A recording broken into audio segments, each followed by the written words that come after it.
Kalian pasti pernah kepikiran ya, kenapa sih banyak orang Chinese yang kaya? Ya kalau kita lihat di daftar Forbes, orang terkaya di Indonesia, itu mayoritasnya orang Chinese. Kalau kita lihat di top 20, top 30. Kenapa? Nah, di sini saya ingin meluruskan dulu ya. Kalau orang Chinese itu ada juga yang miskin. Ya jangan menganggap bahwa orang Chinese itu semuanya kaya. Di China ada berapa orang Chinese? 1,5 miliar. Ada yang kaya, ada yang miskin. Di Indonesia juga sama. Dari seluruh populasi orang Chinese-nya, ada kaya, ada miskin. Cuman karena di media yang terlihat adalah orang-orang Chinese yang kaya, seakan-akan semua orang Chinese kaya. Tapi enggak. Nah, di sini saya akan bahas spesifik ya sifat-sifat apa yang dimiliki oleh orang-orang Chinese yang kaya dan sukses. Kebetulan saya dulu pernah menjadi bankir ya dan saya punya banyak kenalan yang cukup kaya dan sukses. Jadi kurang lebih saya bisa narik satu benang merah yang bisa dijadikan pembelajaran ke kalian. Yang pertama adalah sangat menjaga harga diri. Jadi orang-orang Chinese yang kaya dan sukses ini, mereka harga dirinya itu benar-benar dijaga. Kalau udah ngomong apa, biasanya dia akan iyain. Saya kan pernah cerita, Pak Mokhtar Yadi dari Lipo Group itu pernah beli tower di Hong Kong, harganya berapa gitu ya. Pada saat mau ngedeal, dia salam tangan, deal di angka tertentu, itu ada orang lain di besoknya mau beli, dia punya tower dengan harga 3 kali lipat dari si penjualnya. Tapi karena si penjualnya udah salam tangan, dia dikenalin dari salah satu konglomerat Hong Kong ya, Li Ka-sheng kenalin Mokhtar Yadi ke penjual ini, akhirnya dia tetap jalanin transaksinya. Si Pak Mokhtar Yadinya akhirnya untung dari satu transaksi itu beberapa ratus miliar. Ya tapi intinya adalah mereka menjaga harga dirinya. Kalau udah ngomong apa, mereka akan jalankan apa yang dia ngomongin. Gitu. Dan ini sesuatu yang saya selalu tekankan ya. Orang-orang itu pecutan motivasinya beda-beda.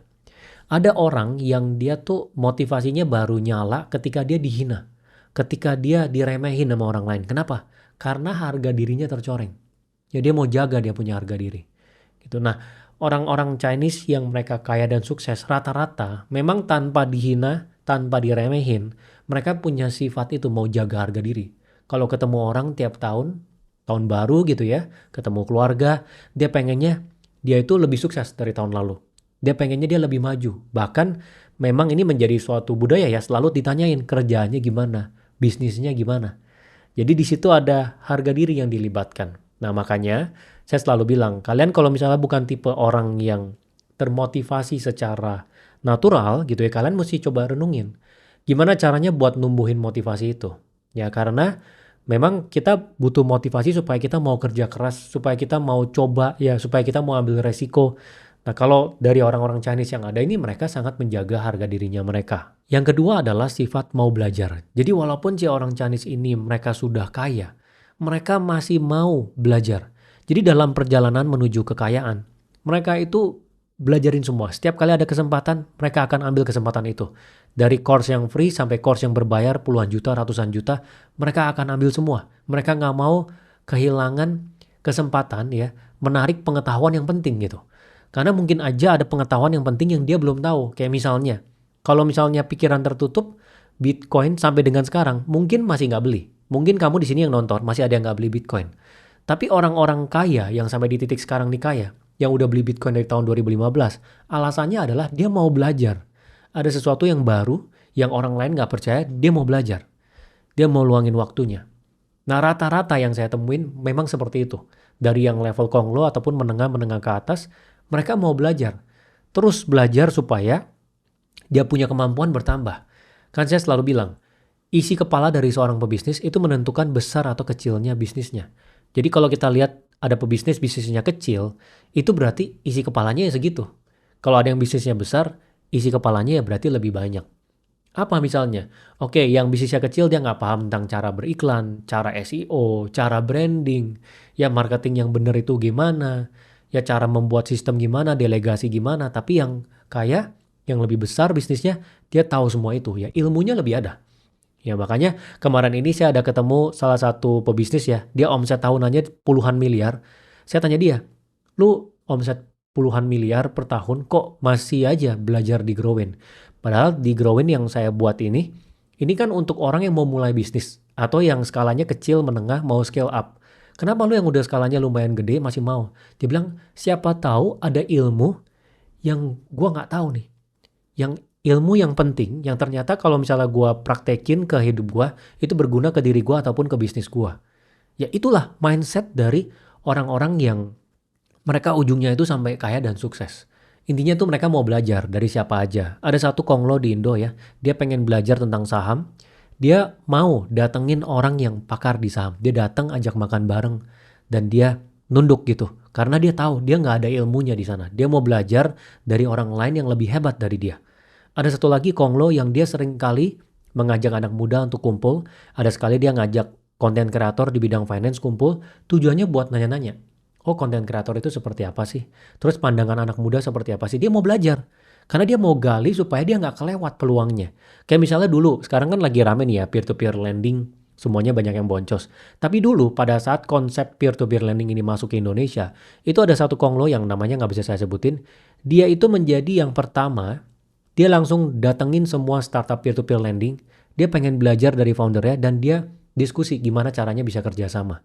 Sama seperti ketika kripto pertama kali ada ya, konsep blockchain itu kita pertama kali muncul, banyak sekali konglo-konglo ini yang mereka turun lapangan, mereka ngajak ngobrol pakarnya buat tahu peluangnya apa. Mereka pengen pelajarin gitu karena memang kalau misalnya kita mau menangkap peluang, terutama di ranah yang baru, ya kita harus mau belajar. Ya kalau kita nggak belajar ya kita nggak paham nanti ranah baru yang kita eksplorasi ini gimana. Gitu. Jadi sifat mau belajar ini penting sekali. Dan saya harap kamu yang nonton ini ya harus bisa menumbuhkan sifat belajar itu. Karena saya sendiri ya bahkan sampai dengan sekarang, walaupun saya yang bikin Growin, aplikasi Growin, saya tuh tiap hari masih nontonin modulnya semua. Kuisnya saya masih kerjakan semuanya. Karena saya juga jadi bagian dari tim yang nge-review modulnya. Itu saya liatin modulnya tiap kali mau dipublikasikan. Tapi ketika dipublikasikan, saya juga masih kerjain kuisnya. Tujuannya apa? Biar saya nambah ilmu. Karena mungkin aja ada ilmu yang saya belum tahu. Nggak mungkin kita jadi orang tuh tahu semuanya. Itu nggak mungkin. Pasti ada sesuatu yang kita nggak tahu. Kemudian sifat yang ketiga adalah menjaga uang. Nah ini penting sekali. Ya orang-orang Chinese yang jadi kaya dan sukses. Itu mereka sangat bisa menjaga uangnya. Mereka nggak judi, mereka nggak all in investasi, mereka sangat pelit dengan pengeluarannya mereka. Makanya kalau kamu ke bank-bank yang besar di Indonesia, banyak sekali yang VIP customer, mereka tuh pakai sendal jepit, ya pakai bajunya seadanya, tampangnya nggak kelihatan seperti orang kaya. Dulu pada saat saya menjadi bankir juga sama. Ada salah satu klien dia ratusan miliar gitu uangnya di dalam bank ya sebagai deposito. Tapi dari tampangnya nggak kelihatan. Memang dari luar itu dia sifatnya nggak glamor. Mereka ini sangat bisa menjaga uang. Bahkan kalau secara negara ya, kita lihat di China, itu mereka tidak bergantung pada konsumsi domestiknya. Tidak seperti Amerika ya, konsumsi domestiknya tuh tinggi sekali. Nah, di China itu kan ngandalinnya dari sisi ekspor. Kenapa? Karena lebih dari 80% masyarakatnya, mereka aware dengan menabung. Jadi mereka sudah punya satu sifat yang memang diturunkan secara budaya, itu menabung. Dan nggak boros. Jadi kalau ada pengeluaran yang nggak perlu, dia nggak akan keluarkan. Dan ini salah satu pengingat untuk kalian, salah satu cara untuk menjadi kaya adalah memegang sesuatu untuk jangka waktu yang lama. Kalau kamu perhatikan, orang-orang Chinese yang kaya di usia tuanya, yang boomer nih ya, kita nggak ngomong yang konglomerat deh, at least yang kaya deh, sudah ratusan miliar. Itu banyak sekali yang mereka jackpot jadi kayanya karena dia investasi properti. Jadi dia beli tanah, terus kemudian 30 tahun kemudian tanahnya naik ratusan kali lipat. Dia jadi kaya. Bukan dari bisnis yang dia kerjakan, bukan dari kerjaan yang dia kerjakan, tapi dari investasinya. Nah kalau orang zaman dulu kan memang taruhnya di properti. Kalau sekarang ada saham dan kripto. Makanya saya selalu bilang, walaupun kita ada kerjaan utama, pastikan di samping nih ada yang kita taruh, kita tanam, kita ambilnya 30 tahun lagi. Ya karena terkadang ya yang kita kerjakan ini belum tentu dalam 30 tahun masih bagus. Tapi yang di samping ini bisa menjadi opsi di mana kita bisa jackpotnya dapat dari sana. Ini banyak banget yang seperti ini. Jadi bisnisnya biasa-biasa aja jalannya, tapi tanah yang dia beli dijual ratusan M. Itu saya udah ketemu beberapa pebisnis seperti itu. Walaupun memang ada yang dia kerjakan bisnisnya sampai besar, dia bisa ngambil banyak duit dari bisnisnya, ataupun dia berkarir, karirnya mentok, pendapatannya tinggi.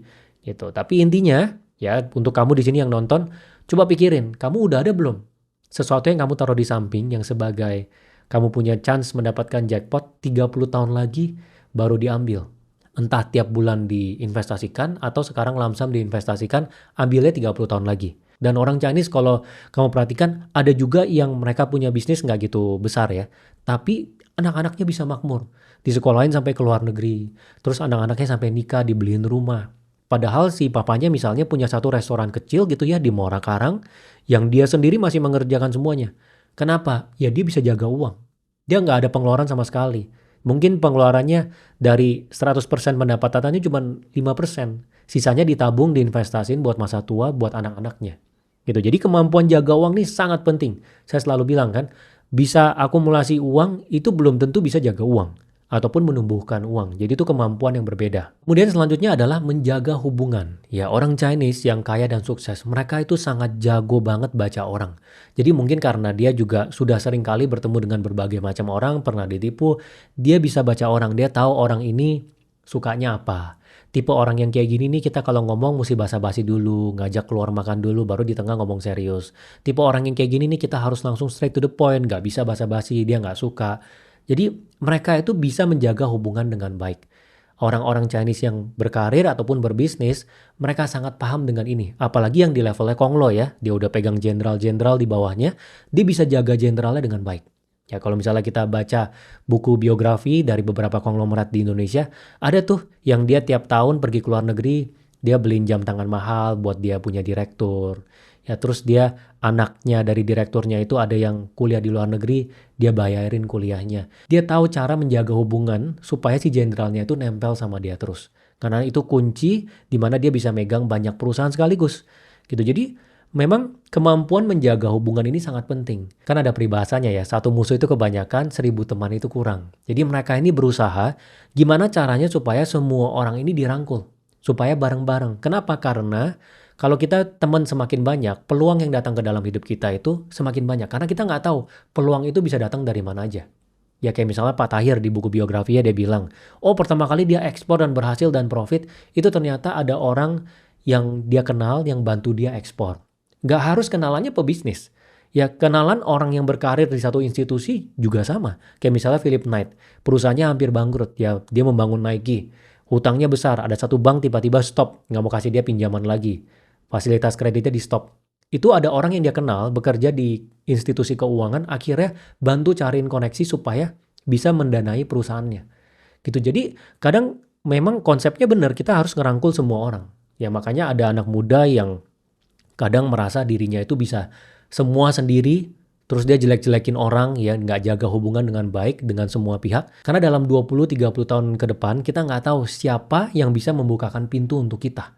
Ya 20 tahun itu waktu yang lama loh, dan mungkin orang-orang yang kita serang sekarang, kita hina sekarang, ya yang dimana kita anggap sebagai musuh, dia itu yang bisa bantu kita nanti 20 tahun lagi. Jadi untuk kamu-kamu semua di sini, ya belajarlah untuk menjaga hubungan, ya belajarlah untuk merangkul semua orang. Kalau bisa di dalam hidup itu nggak ada musuh. Walaupun memang jangan polos ya, saya selalu bilang, kalau misalnya ada orang jahatin kita boleh memaafkan, tapi jangan dilupain. Karena memang ada orang yang sifatnya itu mau jahatin terus. Memang sifat dasarnya seperti itu. Mau nipu dia mau nipu terus. Jangan lupa, tapi memaafkan ya. Dan kita jaga hubungan dengan semua orang. Ini tiba-tiba saya kepikiran ya, ada satu cerita menarik dari si Shaq O'Neal. Ya, ini salah satu pebasket yang hebat ya dari Amerika. Dia itu ada satu kali, dia lagi di hotel ya, dia meeting dengan orang. Terus ada anak-anak nyamperin dia, pengen ngajak main. Dia ajak main anak-anaknya, ajak main sampai kelar, udah setengah jam, 1 jam. Ternyata anak-anak ini adalah cucu dari seorang kakek yang lagi ketemu si Google. Dia lagi mau investasi di Google.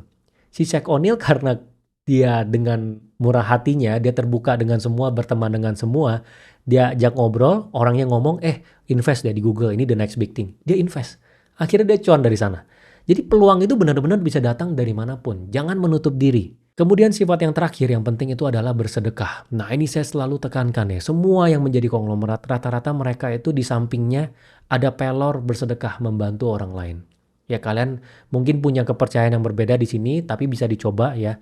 Mulailah bersedekah dari muda. Kayak saya mulai bersedekah itu memang sudah lebih dari 8 tahun yang lalu ya. Walaupun memang bukan dari pas saya benar-benar muda karena saya tahunya juga di atas umur 20. Jadi setiap kali ada pendapatan selalu ada yang saya sisihkan untuk bantu orang. Entah itu dari sisi keluarga ataupun di luar gitu, sumbang ke yayasan, kasih beras, kasih makan. Karena saya juga melihat pattern ini. Pada saat saya menjadi bankir, saya pernah ketemu salah satu pengusaha tambang. Dia itu punya yayasan yatim piatu. Jadi anak-anak yang yatim piatu di kotanya dia kumpulin di tempat dia. Itu puluhan sampai ratusan orang. Itu dari dia muda sudah dia kerjakan. dia hidupi mereka sampai mereka dapat pekerjaan bisa menghidupi diri sendiri. Terus saya coba analisa ya pebisnis-pebisnis yang lain ternyata sama. Jadi patternnya itu sama. Mereka itu ada kebiasaan bersedekah, kebiasaan membantu. Walaupun saya selalu tekankan ya kalau kita membantu harus sesuai kapasitas, jangan all in karena datang baliknya itu memang dalam bentuk yang macam-macam. Bisa dalam kesehatan, dalam ide, orang yang tiba-tiba mau kenalan dengan kita, kasih peluang. Dalam bentuknya tuh macam-macam. Jadi kamu di sini kalau misalnya belum ada kebiasaan bersedekah, kamu bisa coba ya. Mulainya memang harus dari sekarang, bukan mulainya pada saat udah kaya. Justru dari muda ketika kita mau naik, ya kita butuh dibukakan pintu rezekinya, kita harus mulai bersedekah dari sekarang. Saya sampai bikin checklist ya tiap bulan. Kalau saya belum bersedekah tuh nggak saya checklist. Jadi supaya saya ingat gitu, ada satu kertas saya cek, oh sudah bersedekah, sudah bersedekah. Karena dulu saya ingat, saya pernah nggak pakai seperti itu. Saya buat rutin, itu pernah kelewat sampai lupa beberapa minggu. Jadi saya buat checklist, kalau kamu pengen mengingat, ya pakailah checklist supaya kamu bisa ingat gitu. Nah jadi kira-kira ini adalah 5 sifat yang menurut saya yang membuat orang-orang Chinese ini kaya dan sukses ya. Sekali lagi saya tekankan ya, orang Chinese belum tentu semuanya kaya dan sukses. Ya, tapi mereka yang punya sifat yang tadi saya jelaskan, ya mereka yang sampai di titik kaya dan sukses. Ya kalau kita lihat di China seperti yang saya bilang tadi, ada yang kaya, ada yang nggak kaya juga dari 1,5 miliar orang. Jadi cara berpikirnya adalah dari sifatnya. Karena orang-orang Indo, orang-orang Amerika, orang-orang Eropa yang punya sifat ini juga ada, cuman nggak kayak expose aja gitu. Dan mereka juga kaya. Jadi lebih inti utamanya adalah dari sifatnya gitu ya. Ingat ya, saya ingatkan lagi ya, ditulis, didengar ulang kalau nggak jelas, dieksekusi. Karena kalau kamu cuma dengar gini doang, nggak ada gunanya. Semoga membantu ya.